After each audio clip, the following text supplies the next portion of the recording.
na hora de explicar para o outro como ele vai ficar rico, você dizer, veja eu. Né? E, né? Eu fiz isso, olha aí agora, eu agora, né?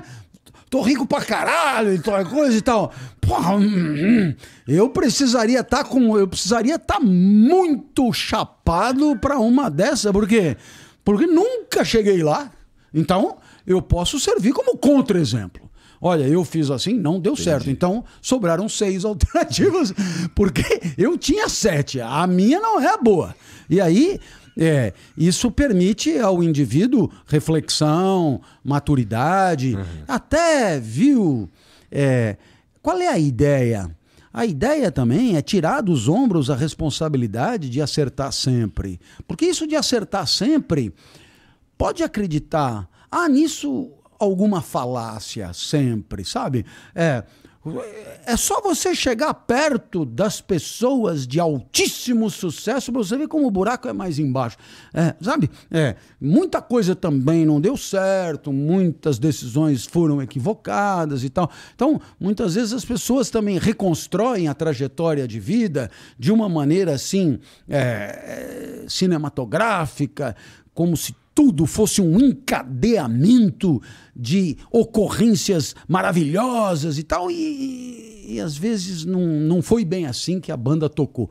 Então, eu acho que se você tira dos ombros essa responsabilidade, o que vai acontecer é que você vai viver a vida mais ou menos como todo mundo vive, com encontros tristes, que são a maioria, e alguns alegres, que são tão legais que acabam ajudando você a insistir mais um pouco, entendeu? Mesmo se dando conta que existe uma assimetria entre o bem e o mal, uma assimetria entre a alegria e a tristeza. Entende o que eu quero dizer? Um orgasmo, quanto tempo dura? Pouquinho tempo, cara. 6 segundos. Menos do que devia. Já durou 8 quando eu tinha 19 anos. Agora, a enxaqueca dura 6 horas. Alguém me pergunta, por que o orgasmo dura 6 segundos e a enxaqueca 6 horas? Não tenho a menor ideia. A única coisa que eu sei é que se o prazer do corpo dura 6 segundos e a dor do corpo dura 6 horas, é melhor você apostar em outra coisa. Não é não? Total. Porque não fecha a conta? Tem que ir pro prazer da mente. Né? Dostoiévski, 6 meses de entretenimento. Se você for aprofundar, 6 anos de entretenimento. Entendeu? Claro, vai dizer, mas eu ainda sou mais o orgasmo. Então, você tá meio cru ainda, né? Mas assim... Não dá pra combinar os dois, professor? Dá. Será? Tem que dar. Porque também ninguém aguenta Dostoiévski de manhã, de tarde, à noite, não há quem aguente. É preciso, de vez em quando, dar um refresco. Total. Mas o legal é entender que os prazeres do espírito, eles exigem um pouco de preparo, sabe? Uma pessoa que consegue ter prazer contemplando um quadro é uma pessoa que tem mais recurso para viver do que uma outra que não passa pelo quadro e nem olha. Uma pessoa que consegue ter prazer ouvindo uma música legal tem mais recurso para viver bem do que uma outra que não tem noção musical nenhuma. Uma pessoa que tem prazer lendo um Machado de Assis tem mais recurso para viver do que uma outra que não aguenta abrir um livro. Você percebeu? Eu entendo. Né? E aí é preciso que a educação ajude as pessoas a entender que não é ler Machado de Assis para passar no vestibular. É ler Machado de Assis para curtir, para aprender a curtir. Basicamente, se a gente já experimentou, se a gente já teve essas experiências, se a gente eventualmente gosta dessas experiências, dessas coisas que são, entre aspas, assim, de nerd ou coisa de, sei lá, precisa ser muito estudioso, que não é verdade também. Na prática, o que a gente está dando para nós mesmos são mais oportunidades de ter um momento gostoso. Não é? Né? Por quê? Porque quanto mais afunilado for o espectro de possibilidades do teu prazer, vamos dizer, mais limitada é a vida boa. Só tenho prazer quando eu faço isso. Não, aí vai acabar ficando monótono. né? Agora, se você aqui e acolá consegue diversificar, e outra coisa, prazer com o que está na mão, cara. Essas coisas que eu citei, elas estão na mão. Hoje você consegue fazer visitas digitais pelos principais museus do mundo gratuitamente. Hoje você consegue baixar a literatura mais fantástica, toda ela está gratuita na internet, domínio público, né? Qualquer aparelho aí que você tiver te traz uma biblioteca em segundos para você ler. Então, quer dizer, as coisas estão na mão, né? Não são coisas que exigem de você um grande recurso econômico, muito menos dificuldades maiores para alcançar, nada disso. É só uma questão de direcionar o apetite, né? Porque assim, no meu caso, eu já li muito mais do que eu li hoje em dia, né? Inclusive, tem que mudar isso aí. Mas, pô, teve fase na minha vida, e até hoje rola com alguma frequência, de eu tô interessado num assunto, eu começo a estudar aquele assunto, que se conecta com outro, que se conecta com outro. Quando eu vou ver, passaram 6 horas eu tô lendo sobre aquelas coisas que, já que no último ponto, já se distanciou uns 3 ou 4 assuntos daquele primeiro. Mas, assim, acabam me dando um repertório, que eu acho que é um pouco sobre isso que a gente tá falando, que, sei lá, aí eu fico... sei lá, me dá novas possibilidades de enxergar coisas, que é mais ou menos o que acontece quando você conhece uma cultura nova, quando você ouve uma música que você não esperava, né? Então, eu curto a ideia de estar aberto a adquirir novos repertórios, significa novas experiências, né? Ter novas experiências o tempo inteiro, inclusive ler, né? Inclusive ouvir uma música. Eu vou... pegar pela mão mesmo. Ontem, né? Ontem, quando eu vi que o meu time ia entrar com o time reserva contra o time titular dos caras, eu já desliguei a televisão porque eu já sabia que não ia ficar bom. Muito bem. E o meu time não é o seu. Tá. Muito bem. Aí o editor Marcial me deu de presente um Kindle que você escreve nele. Olha, nunca vi esse.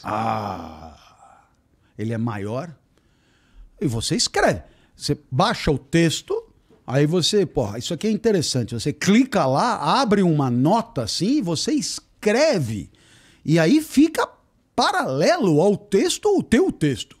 Se você quiser resgatar só as notas, você resgata. Se você quiser pôr junto, põe junto. E se você quiser mandar para converter em texto digitado, também pode. É incrível, incrível, incrível. Bom, aí eu abri lá um Yaya Garcia. Eu abri, Yaya Garcia. Aí, página 1. Aí comecei a ler e você vê como é que o cara diz o que ele diz. Eu falei, eu vou começar a anotar tudo aquilo que eu achei interessante no modo como ele apresentou o que ele está descrevendo. Tá. Eu estava copiando o livro todo, né? E eu anotando mesmo. E aí eu relia o que eu tinha anotado e falava, cara, olha como é que esse cara construiu isso. Você percebeu? Quer dizer, se fosse um Zé Mané como eu, diria, the book is on the table, né? Agora, Machado de Assis não é assim. Vuf! E aí ele apresenta a coisa de um jeito genial. E não é só uma prova de erudição, é uma prova de criatividade literária, quer dizer, o modo como ele introduz o tema é maravilhoso. E então eu passei a tarde no primeiro capítulo, tranquilamente, e anotei, risquei, fiz e tal. E olha, né? E assim, se tinha uma admiração infinita pelo autor, ela multiplicou por 5. Cara, do caralho, né? E assim, porque não é Memórias Póstumas, não é Dom Casmurro, não é Quincas Borba, é um livro, digamos, menos cobrado no vestibular, menos ensinado no ensino médio, menos tal, que poderíamos imaginar fosse um livro menor, um livro feito mais no tapa, um livro... Cara, o livro que o cara fez no tapa é bom pra caralho, né? Sabe, o jeito que ele escreve, que genialidade! E aí você curte... Como eu gostaria de ter escrito uma frase do primeiro capítulo de Yaya Garcia daquele jeito. Mas é claro, não é pro meu bico, mas ainda assim é pro meu bico de leitor, que se deleita com aquele conteúdo. Então, fica aí a sugestão a quem está nos acompanhando de fazer esse exercício. Pega o primeiro capítulo, porque eu tenho certeza que se você fizer como eu estou fazendo, não é para ler como para chegar no fim. Para dizer que leu. Leitura dinâmica. Não, é o contrário. Leia. Aí você diz, pô, o que o cara quis dizer com isso? Volta. Não entendeu porra nenhuma. E a chance de não ter entendido, mesmo sendo ficção, é grande. Se não lê com atenção, não entende. Não seja arrogante. Então, leu, puta, olha como é que o cara disse isso, né?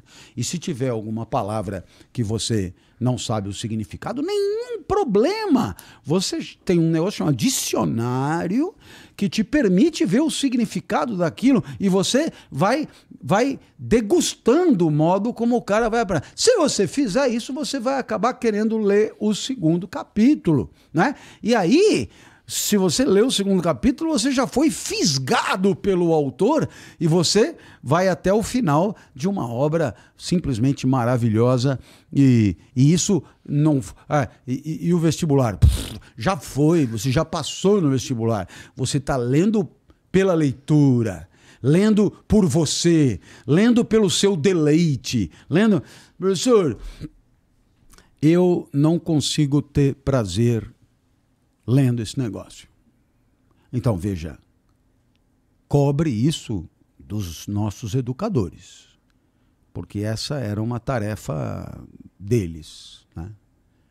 Eu mesmo perguntei muitas vezes para professores de literatura por que eu tinha que ler aquele livro e o cara me respondia porque vai cair no vestibular.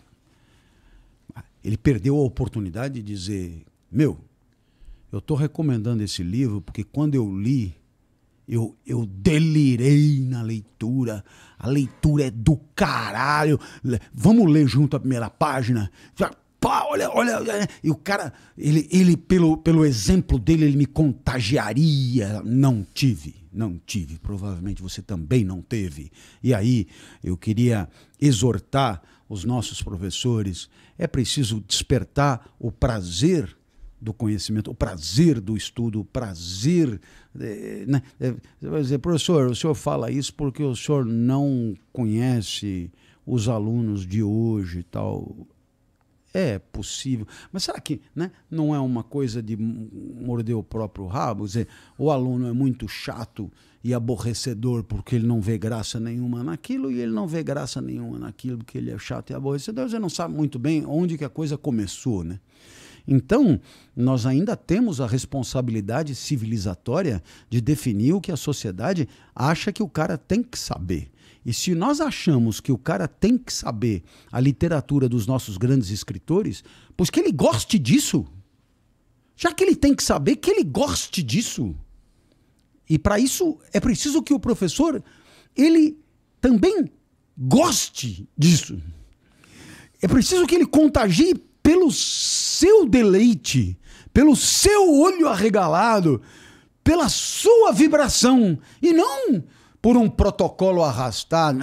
Isso aí vai cair no vestibular, entendeu? Não tem jeito, vai ter que ler. Pois é, infelizmente assim, eu também tive bastante... o contato com a leitura na escola em geral foi assim, mas eu também tive... Eu consigo lembrar de alguns que com carinho, que eu li porque... Li porque os professores me mostraram que era legal. Eu lembro de um livro chamado Bruxonilda Vai à Festa. Tá ligado? Que era um livro da Bruxonilda. Sei. Tinha um outro que era... Como é que era? Sandálias Brancas. Não lembro muito bem do Pedro. Acho que é do Pedro Bandeira. Que também li e... Putz... Mas eu concordo contigo que, infelizmente, não é uma parada... Mas, cara, eu também tendo a pensar que a gente precisa um pouquinho mais de esforço mesmo para mostrar pra essa galera, pra minha filha, por exemplo, que, cara, ler não é necessariamente um tempo que você não tá no TikTok. Isso aqui dá pra ter o prazer nisso aqui, que é basicamente o que você tá falando até agora. Mas esses caras estão tão acostumados com a vida rápida, assim, que isso. tá complicado, cara. Uma molecada, né?